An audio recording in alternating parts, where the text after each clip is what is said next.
Hello বন্ধুরা, চলে এসেছি নতুন একটি রেসিপি নিয়ে। দেখো এখানে চিকেন নিয়ে নিয়েছি, এখন ছোট ছোট করে টুকরো করে এগুলো আমি মিক্সচারে দিয়ে দেবো। নিয়ে নিয়েছি 1 চামচ লঙ্কার পেস্ট, আর নিয়ে নিয়েছি 1 চামচ আদা আর রসুনের পেস্ট। দিয়ে দেবো নুন,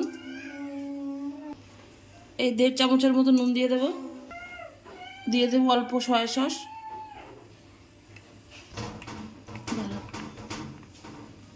দিয়ে দেবো টমেটো সস,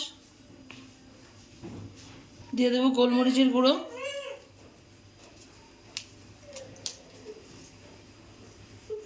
দিয়ে দেবো ধনে পাতা কুচি, আর দিয়ে দেবো পাউরুটি। এবার এটাকে আমি পেস্ট করে নেব। নামিয়ে নিয়েছি আমি মিক্সচারের থেকে। এর মধ্যে কিছুটা ময়দা আমি ভালো করে এটা মাখিয়ে নেব। এবার হাতে আমি একটু তেল মাখিয়ে নিয়েছি, একটু তেল মাখিয়ে এটা নিতে হবে, তাহলে হাতে লেগে যাবে।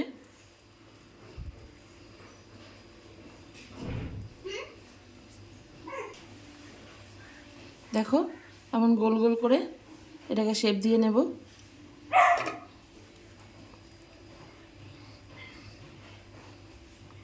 হাতে একটু তেল লাগিয়ে নিতে হবে। দেখো বন্ধুরা, সব কটার বলের আকার শেপ দিয়ে দিয়েছি।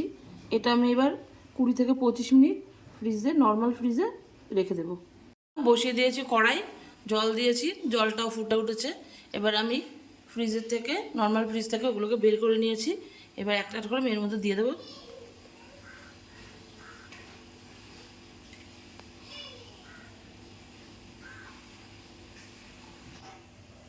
এটাকে আমি 5 থেকে 7 মিনিট একটু ভাপিয়ে নেব।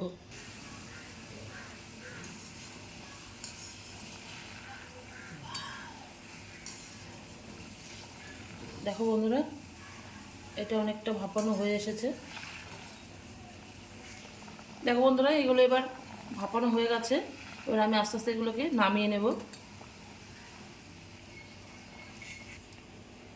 দেখো এগুলোকে নামিয়ে নিয়েছি। এবার আমি তেল দিয়ে দেবো।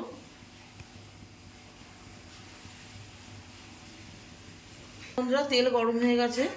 এবার আমি চিকেন বলগুলোকে ছেড়ে দেবো।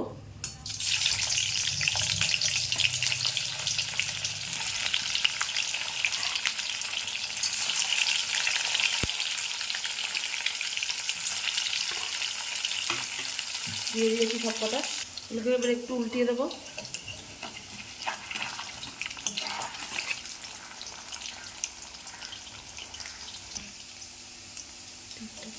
অল্প আছে লাল লাল করে এটাকে ভেজে নিতে হবে। দেখো বন্ধুরা, লাল লাল করে ভেজে নিয়েছি, হয়ে গেছে আমার এগুলো ভাজা। এবার আমি এগুলোকে নামিয়ে নেব।